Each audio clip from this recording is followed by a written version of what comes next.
ya. Sí, un estacionamiento. Hay un negocio y todo, arpegio, toda esa zona hay que poner plata y ojo ahí, la estoy tirando, la estoy tirando gratis aparte. Igual hay turistas, me parece, que ponen más plata ahí. Sí, también, mucho turismo por esa zona, por la Casa de Augusto, ¿verdad? Sí, cambió la configuración del barrio. Cambió. Pero bueno, la que sabe, la que va a hablar de eso justamente es Celeste sobre los 90. Bueno, la que sabe. Bueno, vieron que en el armado del gobierno de Javier Milei hay como una marca menemista, bueno, literal, ¿no? Noventista, muy neoliberal, se ven cosas literales como que Martín Menem es el presidente de la Cámara de Diputados, en el nombramiento de Barra, la Procuraduría del Tesoro son los abogados del Estado, exfuncionario de Menem también, pero ya durante la campaña de los años 90 y Menem, de hecho, volvieron a ser nombrados, también volvieron a ser parte de la conversación. Con los años 90 pasa algo bastante mezclado porque por momentos fue una amenaza, ¿no? Esto del fantasma vuelve en los 90, claro. Hace muy pocos años, con solo decir eso ya sabías que era algo negativo. Eso cambió a una especie de revalorización extraña, una reconstrucción bastante parcial e interesada de una década que terminó con el 2001 y que dejó un tendal de desocupación, de privatizaciones, de represión y de un legado político y cultural que hoy hoy se vuelve a discutir. Un legado que hoy se intenta como resignificar y se vuelve una especie de espacio abierto o terreno en disputa. No sé si se acuerdan que el año pasado, 2022, una agrupación llamada Menem, que significa Movimiento Estudiantil del Nuevo Encuentro Mayoritario, ganó las elecciones del Centro de Estudiantes de la Universidad Ditela por el 53% de los votos. Aunque es una universidad privada, es bastante llamativo. ¿Cómo se hubiese adelantado todo si nos hubiésemos confiado en ese dato? Si hubiéramos visto un poco, le hubiéramos dado un poco más de bola, ¿no? Nos reímos y qué sé yo qué, mirá vos. Dijimos, ¿cómo puede ser chicos tan jóvenes, ¿no? Que les guste Menem. Bueno, acá estamos, ¿no? 7 de diciembre, bueno, 2023. Les decía, aunque es una universidad privada, es muy llamativo porque quienes fuimos a la secundaria o empezaban la universidad de los años 90 seguramente se acordarán de una canción que se cantaba muchísimo. Hoy sería súper problemática por muchos otros temas, que tenían justamente a Menem en el centro de los cantos, justamente por su ataque a la educación secundaria, universitaria, ley de educación federal, año 92, ley federal y ley de educación superior, año 95. Lo que pasa con Menem... Algunos, visto el programa de hoy, la cantarían con mucho gusto, te digo, ¿no? Por supuesto. Obvio. Bueno, sobre todo la primera parte. Busquen, googleen. La única parte que todavía sigue siendo reivindicable es este pueblo no cambia de idea, pelea por la educación. Bueno, lo que pasa con Menem y la reivindicación de su gobierno no es algo aislado, lo que pasa con el conjunto de la década de los 90. A eso se suma algo que pasa sobre todo en la cultura, sobre todo en las producciones masivas, que ya pasó con otras décadas. De hecho, por ejemplo, con los 80 pasó algo parecido, que es esta mezcla de nostalgia y de revalorización de algunos consumos culturales por las nuevas generaciones que le dan un nuevo valor o que ven cosas que a lo mejor... uno, por ejemplo, hablando de los 90, sobre todo en el fragor de la década, capaz perdió de vista. En este caso creo que se mezclan un poco esas cosas, ¿no? Esto de la nostalgia, la revalorización, también con una imagen armada un poco con recortes aspiracionales que tienen muchas veces más que ver con lo que uno quiere hoy o con lo que está pensando de cómo viviría mejor, historias contadas a media y un poco de este brillo nostálgico. Por ejemplo, cuando se habla de la convertibilidad que le puso fin a la hiperinflación, obviamente se recorta todo lo que molesta de esa historia, que fueron los despidos masivos, la privatización de empresas públicas estratégicas, sobre todo, y lo más importante es que se haya impuesto el relato de el discurso de privado es mejor, con esto se van a solucionar los problemas.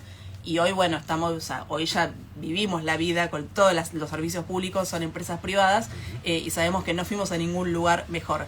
Lo otro es el recuerdo amable de los 90, tiene que ver sobre todo con el recuerdo de un sector de la sociedad bastante minoritario que hizo viajes al exterior, que disfrutó de los shows internacionales que venían a la Argentina, que tenía acceso a un montón de productos importados, que es cierto, hacían, por ejemplo, el acceso a la cultura.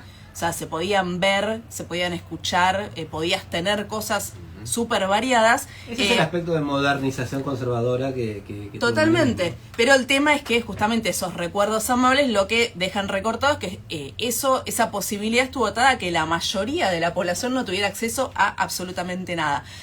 Las producciones culturales también dejaron una marca. Durante los años 90 hubo una relación bastante estrecha entre la farándula y la política, y también por algunas producciones mainstream quedó un poco la idea de que fue una década frívola y solamente eso. Pero bueno, fue bastante más que eso. En los años 90 lo que pasaba sobre todo es que convivían cosas muy contradictorias. Y sobre esto les recomiendo un libro, está muy bueno, se llama Los 90, justamente de Penguin Random House, que escribió Tomás Balmaceda, donde recupera año por año sobre todo cosas que tienen que ver con la cultura masiva. La televisión era una plataforma indiscutida, el negocio ya estaba empezando a cambiar desde fines de los 80, llega la tele por cable, pero imagínense que todo pasa por un lugar casi exclusivamente.